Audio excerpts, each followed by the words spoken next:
Okay, would you like to sit? Sit up there. Yeah, okay. I can't remember your name, Simon Ong, okay. So, okay. Maybe since everyone has spoken and Simon is new, Simon Ong is representing Ideal Property, which has, I think, 49% share, right, in the TIRSB, right? That's not completed yet. Not completed. But it's on the way of. So I would like to find out your feelings and about what you've seen today and what you've learned today. Yes. What you just mentioned about the forest reserve and all that, our understanding is going to be forest reserve. I think it's true they are in the process of gazetting it. That's as far as we know. More than 80% of the island is being gazetted as a forest reserve.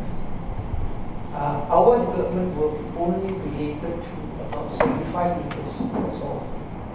Yeah? And our plans in terms of development is not by accident that they are avoiding those significant structures. I'd like to assure you that especially the church, Russian Memorial, the barracks, the administrative center, they are all outside of the development areas. So we've done our own research as well, and I think it looks pretty similar to what we found. So without going into more details, I think it's quite close to what you're thinking. So this is the assurance we can give. In terms of building the bridge, we think it's a good thing because at the moment, I think you can see the island, but nobody's enjoying it. In terms of access, I'd like to ask how many people have been to Jerejak? Many times, and there are many people who go there every weekend or every day, and they come back and back and back. So a bridge is not a good idea. That's your point of view, and you even don't know how many people are going there on their own. You can rent boats, you can rent whatever. So it's a bit one-sided. Well, we think it is good for the public. It's easier to access, and of course, the development needs the bridge as well. So this is our point. I think maybe there's a fundamental difference in terms of the vision of Jerejak, which has, it's entailed by this kind of development, and another kind of vision which is more towards ecotourism. I mean, real ecotourism, where people actually, they don't want to, get there so fast. The journey is part of the discovery, right? But maybe, can I give an opportunity to each of these speakers to ask you a question which you can respond to? Okay, after everyone has asked, would you like to ask any questions? Ben or Rexy?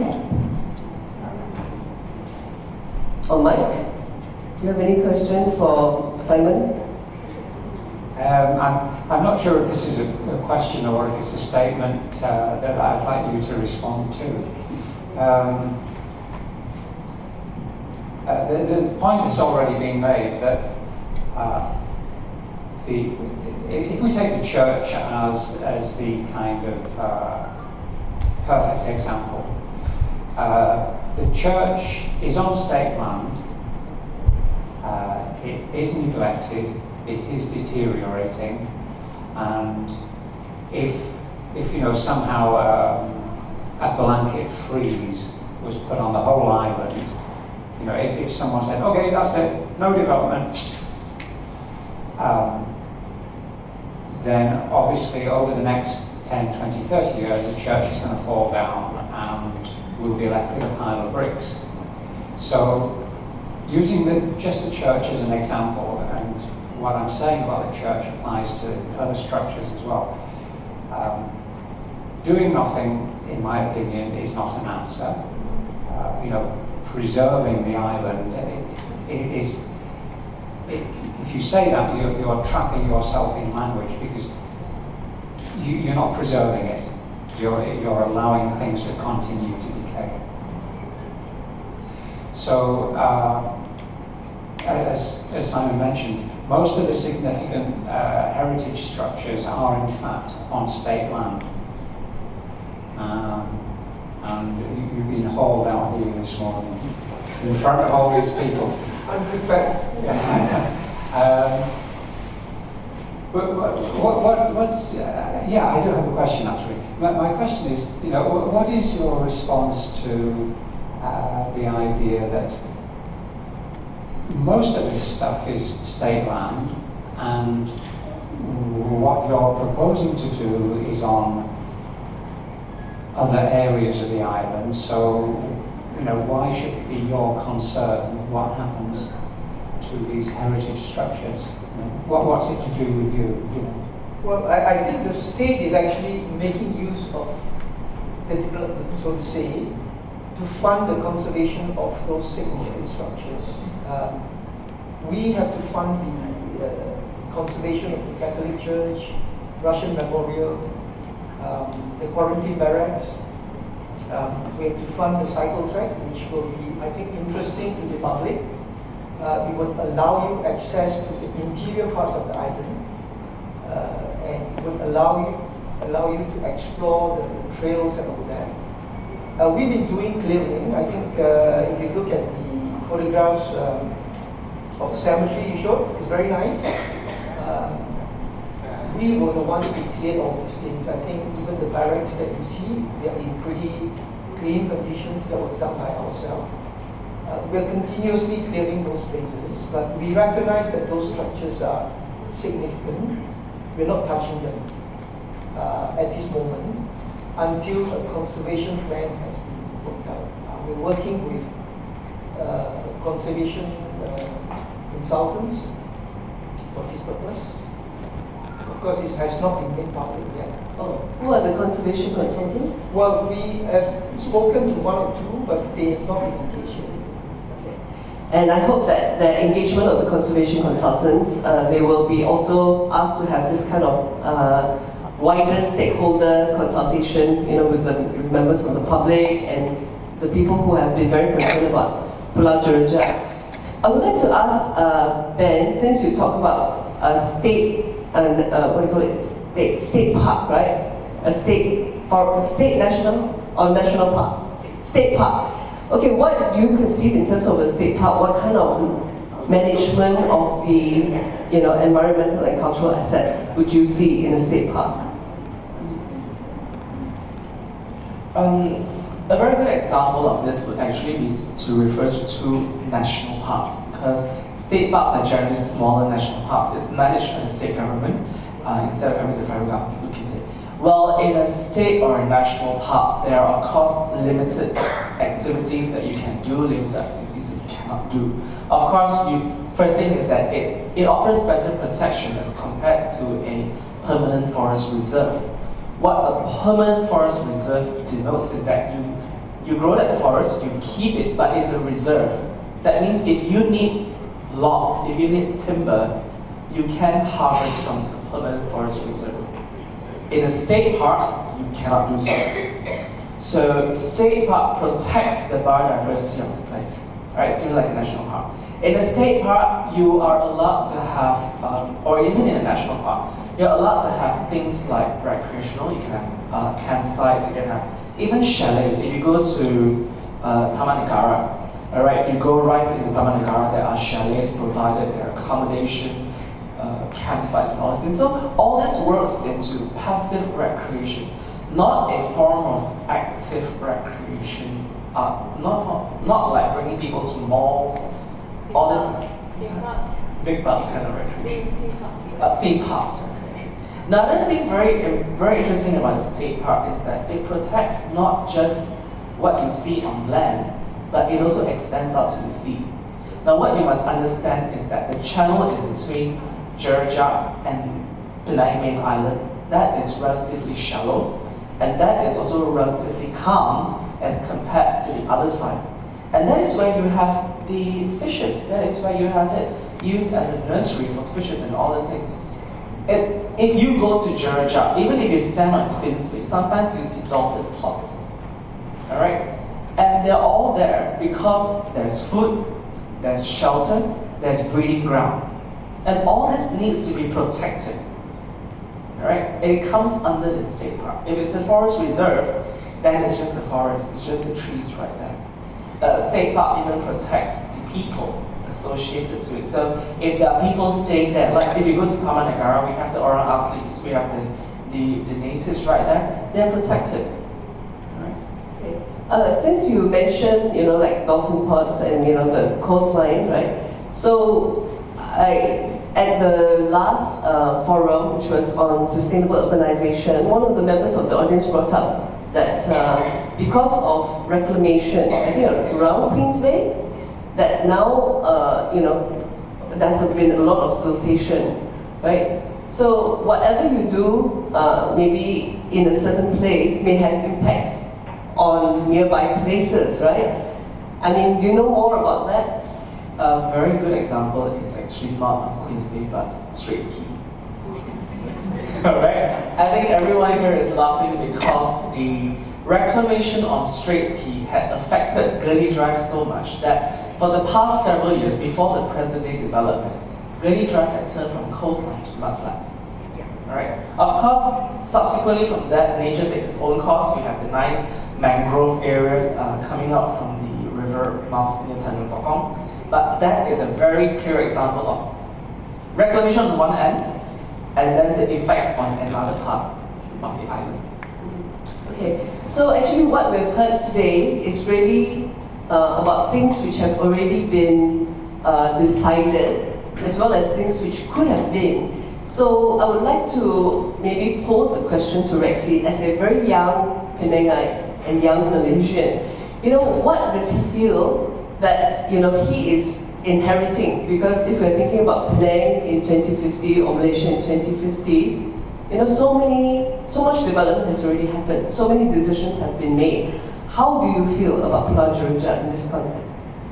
Okay, I would like to start off by saying, the older generation, my parents and my grandparents, they often told me how they used to enjoy the wonders of nature, how they used to, say, swim in Sungai Pinang. That is not a luxury I can do today. And what would be left in future generations if we are going at this rate? Whatever we have today, is it going to be there? This is a pertinent question. And Pulau Jerejak is something I see every day. From the window of my room, when I look out, I see Pulau Jerejak. Every day as I shuttle to work, I see Pulau Jerejak. And that is why I feel it has so much significance. Even though it's just a passing shot, it creates that link. And as we embarked on this study, it also helped me to understand the significance. Probably my ancestors actually came through Pulau Jerejak. And if this has some personal connection, it is something which belongs to all of us. And I feel as not just an environmentalist, also as a Malaysian, and also as a person who might have had ancestors who came through Pulau Jerejak. It is a place of common memory and also green lung, and that is why we have to preserve it. Thank you. So I think that in the past, when we were growing up, our aspirations or our parents' aspiration was development. Development is seen as progress.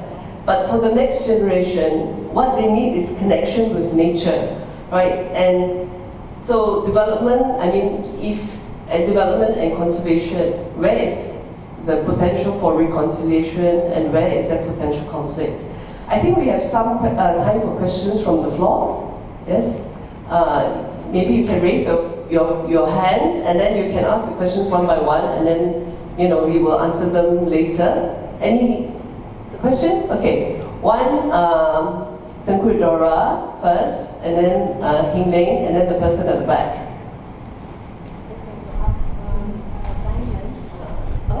Can you describe your development concept for the Pulau Jerejak?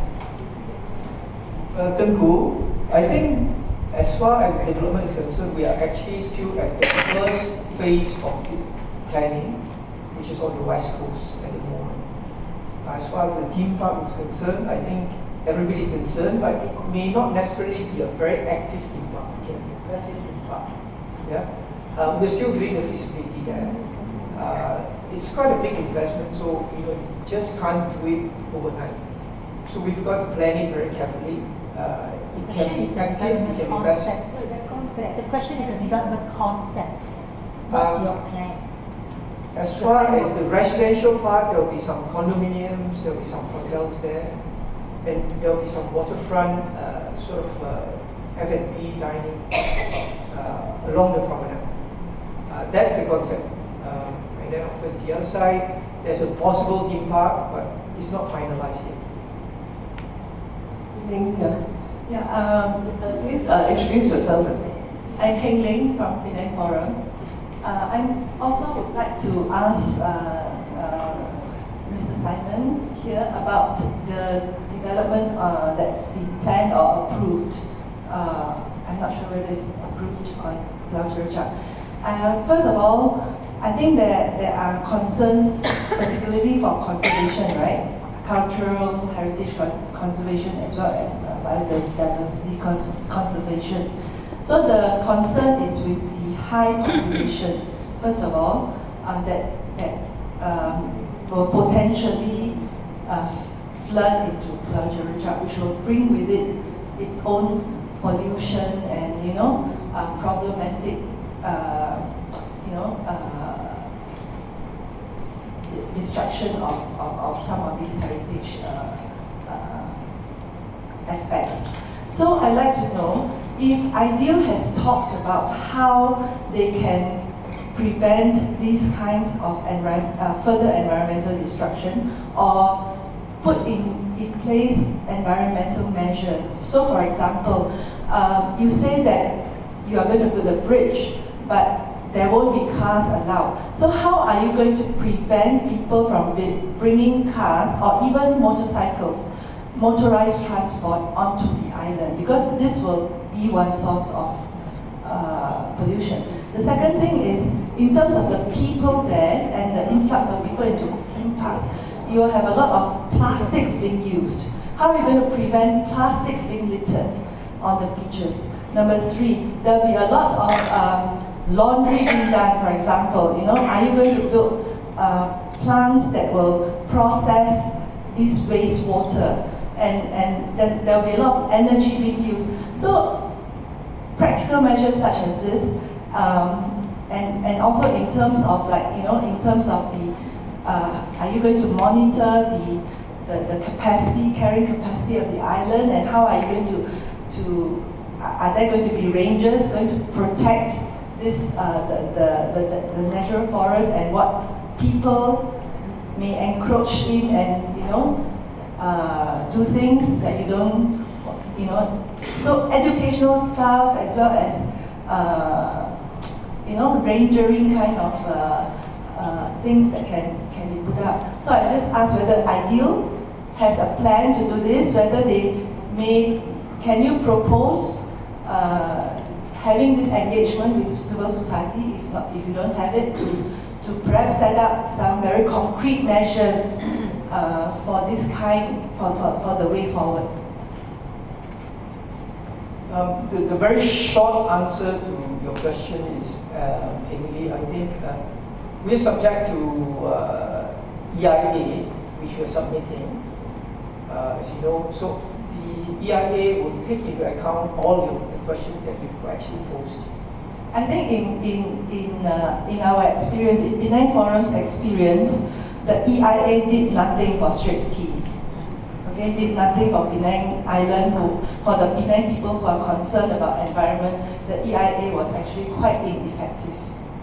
I can't answer for straight ski, but our personal experience on the Queens Bay project, the reclamation, we're subject to very strict monitoring.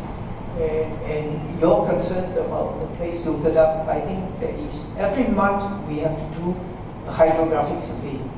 And if any part of the coast is silted up, we'll have to do dredging.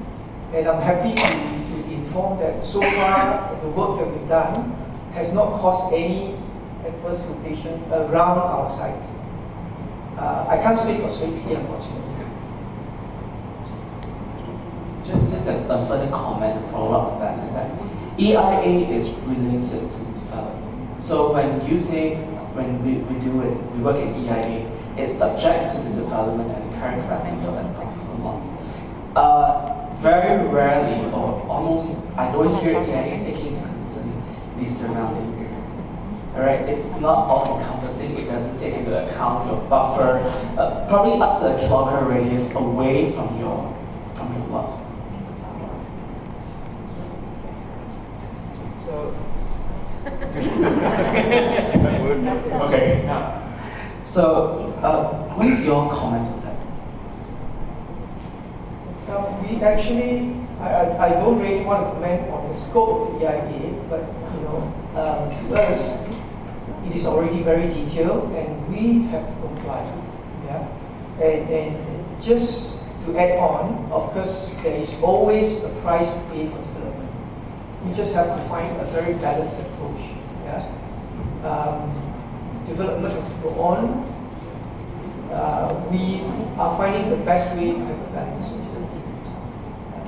I can't say it's not going to affect the environment at all, but we're trying to minimize the effect in terms of, like you say, rubbish and all that. Yes, that has to be taken into consideration. I think the EIA has asked us a lot of questions, even right down to the last bit of, if I excavate or break some rocks, where am I going to throw it away? Where am I going to dump it? What route am I going to take? I mean, it goes down to that level of detail. So we always comply. I hope that answers the question. Yes, okay. So there's a question from this woman at the back. Please introduce yourself. Hello, I'm Maliki. I'm from New Zealand and I've been living here for the last couple of years. So I'm a little bit new to the process of how things work in Malaysia. So I have a couple of questions for Simon. My first question is, as a member of the public, I'd be quite interested to see a map of the proposed developments, and I don't know how to find out like an artist impression or like actual where is this road going to go? How do I find out the actual plan from ideal? Is my first question. And the second question is, so in New Zealand, our main city, Auckland, has some islands in our harbour, and one of the islands, Waiheke Island, is actually a commuter suburb now. It has many thousand people living on it. And there is no bridge there. There is a high-speed ferry, and people commute from the island to the city. I was wondering, instead of having a bridge from Penang Island to Jerejak Island, assuming that sympathetic development goes ahead, has this sort of ferry option been looked into? It seems like it would be a lower impact option. So those are my two questions.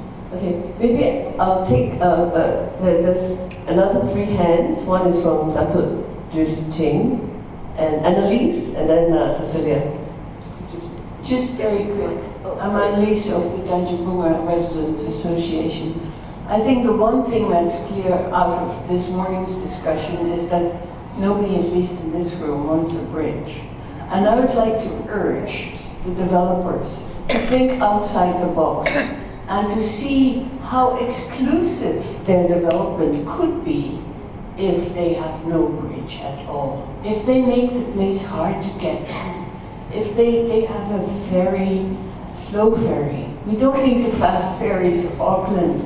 A slow ferry, something that would make it much more attractive for people to actually buy and make it more expensive so that fewer people go there. Thanks, Annalise. Can you pass the mic up to the front? Actually, I just read something about hydrofoil bikes being invented in New Zealand. That would be fantastic. Not there. Well, thanks. First of all, just to congratulate the presenters. Excellent presentations. that's good news. And the other good news is actually we have somebody representing the development community here. And I don't know, I think in the past it's usually been a situation of no interface, no talk. I just want to make one point though. I mean, I don't really live here year round, but I live here enough to know a little bit about the controversies around development, ecological needs, etc. I just think that I hope we have sort of matured from past experiences, some of them quite painful, you know, what have been cited, and that we don't have to go to, you know, to two polemical extremes. You know, whether you conserve everything of the past, you know, everything of the past, or you go to Disney World. These are two extremes. Disney World, of course not. And do we have to conserve everything? Of course not. But as you rightly said, the key is to pinpoint those worthy, you know, of course, worthy is in inverted commas, worthy of preservation for future generations, for our children, for history, and for tourism, let's be very honest. So the key is to be able to gazette that and not to be so romantic that you want to preserve everything in the end. And then likewise, the bridge. You know, again, between bridge or no bridge or sampan, you know, again, two polemical ends. You know, I don't know, I have no opinion on the bridge or not a bridge or a causeway or whatever, but there are situations I've been in around the world where there have been a causeway or a bridge where the cars are confined to a particular area, so you can't just drive wherever you want. But that way the access is easier because the bottom line is, and I think you said it so clearly, you need development in order to conserve and preserve this treasure of an island. But of course, not to the extreme where we have seen in other cases. So, you know, I'm just very happy we're having this conversation, and people are here from all. But I'm just warning not to be too romantic and not to really stick to your polemical ends of the debate, because we need one another. Developers need it in order to have more investments, and the conservationists need the developers, otherwise the place will fall apart, as we've seen in so many places in the world. Thank you. Thanks, Judy. Maybe we take one more question from Cecilia before we respond. Thanks. Just to follow up from Judy, it was a very good presentation and appreciate Mr. Simon Tan here. I just have two questions. One is you mentioned about the master plan, and it doesn't seem to be there. So I'm not so sure what is the current status of this master plan of Pulau Jerejak. Okay, so Ben was sort of shaking your head. So in that sense then, the second question is ideal. Who are you accountable to when you propose your development? Are you accountable to the state? Are you accountable just to yourself, investors, to the public? You know, and if this is like a public forum, is there a structure being set up between state, capital, and civil society in terms of how you want to propose developing whatever? Sometimes I don't agree with you, Judy, but in terms of, you're my good friend, but in terms of what is development, so I think if you have a structure, you know, an ongoing process, can this be proposed with, you know, the three major stakeholders or whatever it means? Thank you. Okay, Simon, can you just answer the last question first? As far as I understand, we are accountable to the state and our shareholders.